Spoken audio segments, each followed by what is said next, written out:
Tea கடை kitchen சொந்தங்களுக்கு வணக்கம் ஃப்ரெண்ட்ஸ். நம்ம இன்னைக்கு ஒரு சூப்பரான பிரேக்ஃபாஸ்ட் ரெசிபி தான் பார்க்க போகிறோம். இது என்னன்னு பார்த்தீங்கன்னா அடை தோசை. நம்ம வீடுகளில் எப்பவும் இட்லி தோசை இந்த மாதிரி ஒரே மாதிரி போட்டு எல்லாரையும் போர் அடிக்காமல் ஒரு டிஃப்ரெண்ட்டான ஸ்டைலில் நம்ம அடை தோசை போட்டு கொடுத்தோம் அப்படின்னா எல்லாருமே ரொம்ப விரும்பி சாப்பிடுவாங்க.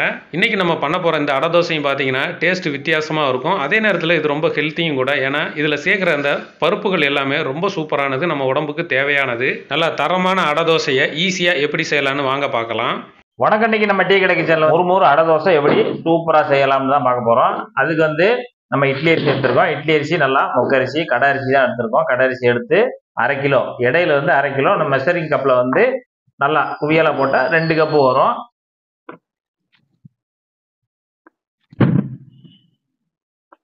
அந்த அரிசி நல்லா ஒரு 2 மணி நேரம் ஊறட்டும். 2 மணி நேரம் ஊறின பிறகு நம்ம கழுவிக்கலாம். இப்போ நம்ம அடை தோசைக்கு அரிசி ஊற வச்சாச்சு. அதுக்கடுத்து பருப்பு பார்த்தீங்கன்னா மெஷரிங் கப்பில் 1/2 கப்பு கடலைப்பருப்பு, குழம்பு கடலைப்பருப்பு தான். இந்த கடலைப்பருப்பு அதையும் நம்ம ஒரு பவுலில் இந்த மாதிரி ஒரு பெரிய பாத்திரத்தில் கூட சேர்த்துக்கோங்க. ஊறி வரும்போது கொஞ்சம் நிறையா வரும், அதனால் அளவை பார்த்து ஒரு பெரிய பாத்திரமாக சேர்த்துக்கோங்க. இது துவரம் பருப்பு, இது ஒரு 1/2 கப்பு, மெஷரிங் கப்பில் 1/2 கப்பு. நம்ம 2 கப்பு அரிசி எடுத்தோம்ல, இப்போ 1/2 கப்பு கடலைப்பருப்பு, 1/2 கப்பு துவரம் பருப்பு சேர்த்துருக்கோம். இப்போ பாசி பருப்பு ஒரு 1/4 கப்பு, அடுத்து உளுந்தம் பருப்பு ஒரு 1/4 கப்பு. அவ்வளோதான் அளவு. இன்னைக்கு பருப்போட அளவு எடுத்தாச்சு, அரிசியோட அளவு எடுத்தாச்சு. இதையும் தண்ணி ஊற்றி ஒரு 2 மணி நேரம் நல்லா ஊற வச்சிடலாம்.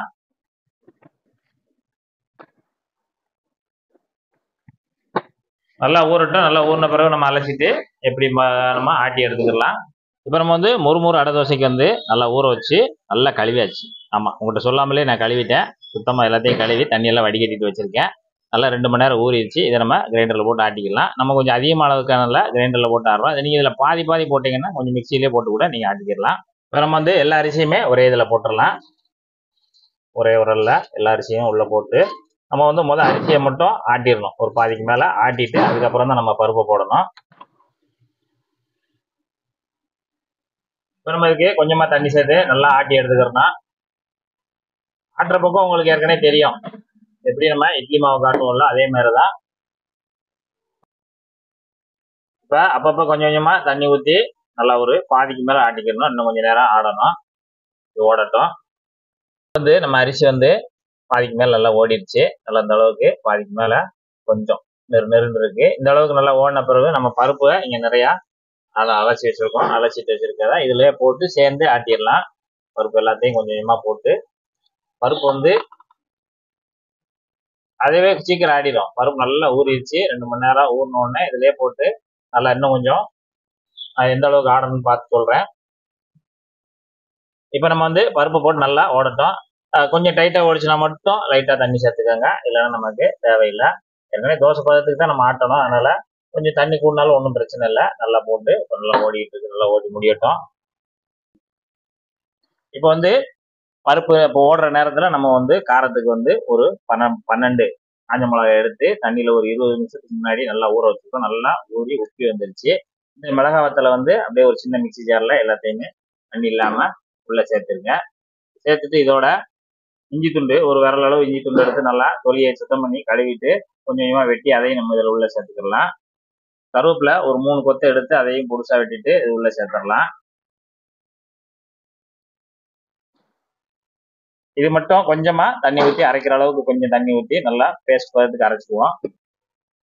நல்லா பேஸ்ட் பதத்துக்கு இந்த அளவுக்கு நைஸா அடிச்சு எடுத்துக்கணும்.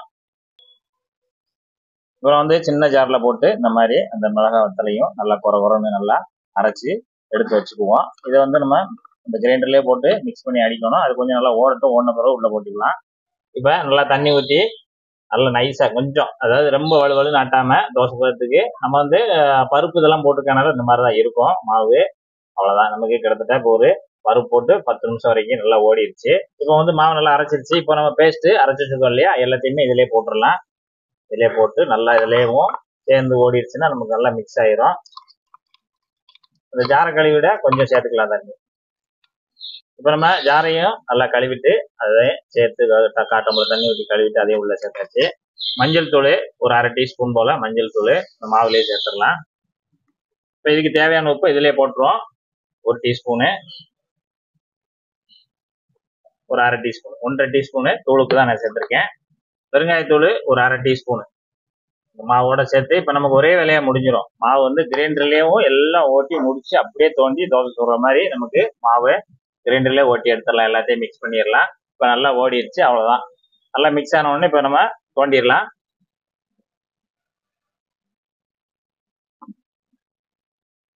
நமக்கு மாவு ரெடி ஆயிடுச்சு. நல்லா தோண்டியாச்சு. தோண்டின பிறகு ஒரு டீஸ்பூனு சீரகம், சின்ன சீரகம் அதை நல்லா கசக்கிட்டு உள்ள சேர்த்துருங்க. நமக்கு வந்து அந்த தோசை வந்து நல்லா வாசமா ஜம்முன்னு அருமையா இருக்கும். பிடிக்கும்னா சேர்த்துக்காங்க, இல்லைன்னா எப்பயும் போல நீங்க மாவை சுட்டுக்கலாம். கடைசியா மல்லித்தலை நல்லா குருவா நறுக்கி அதை அப்படியே லேசாக தூவி விட்டுருங்க. தூவி விட்டு நம்ம வந்து கொஞ்சம், அதாவது இந்த மாவு ரொம்பவும் தண்ணியா இருக்கக்கூடாது, கொஞ்சம் கலவலன்னு இருக்கணும். நம்ம கரண்டி போட்டு மிக்ஸ் பண்ணி பார்த்துக்கிடுவோம்.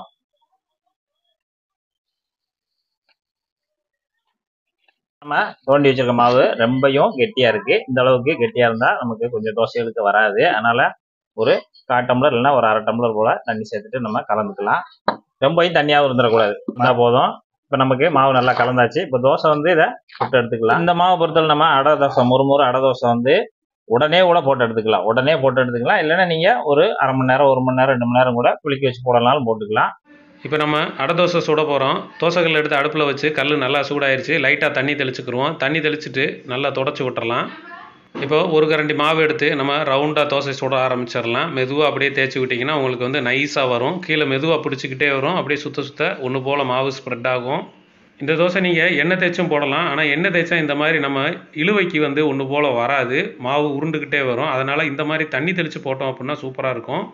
அதே நேரத்தில் நல்ல மொறுமொறுப்பாகவும் இருக்கும். இப்போ மேலே லைட்டாக எண்ணெய் தெளிச்சிக்கலாம். லேசாக மட்டும் எண்ணெய் ஒரு ஸ்பூன் அளவுக்கு மட்டும் எடுத்து தெளித்து விட்டாலே போதுமானது. சைடுகளில் மட்டும் விட்டால் போதும். இப்போ அவ்வளோதான். கிட்டத்தட்ட ஒரு நிமிஷத்துலேயே நமக்கு வந்து தோசை ரெடி ஆயிரும். இப்போ சைடு எல்லாத்தையுமே எடுத்துக்கலாம். இதை புரட்டி விடணும்னு அவசியம் கிடையாது. ஏன்னா நம்ம நைஸாக தான் போட்டு எடுத்துருக்குறோம். அதனால் இந்த தோசையை அப்படியே நம்ம மடித்து வெளியில் எடுத்துடலாம். இதே மாதிரி மீதம் இருக்கிற மாவையும் நீங்கள் தோசையாக போட்டு எடுத்துக்கலாம். இன்றைக்கி நாங்கள் ரெடி பண்ண மாவில் கிட்டத்தட்ட 30 தோசை வரைக்கும் வந்தது. நீங்கள் உங்கள் வீட்டுக்கு எவ்வளோ தேவையோ கணக்கு பண்ணி போட்டுக்கோங்க. சூப்பராக தயாராகிடுச்சு. சட்னி நம்ம வந்து தேங்காய் சட்னி, பூண்டு சட்னி, எந்த சட்னினாலும் நல்லா செம்மையாக இருக்கும்.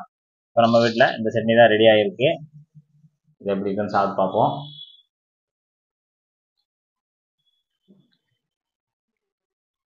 நல்ல அடை தோசை. அந்த அடை தோசை வந்து அந்த பருப்பு போட்டு பண்ணும்போது அப்படியே அந்த சுவை வந்து நல்லா எடுத்து கொடுக்கும். நல்லா அருமையா.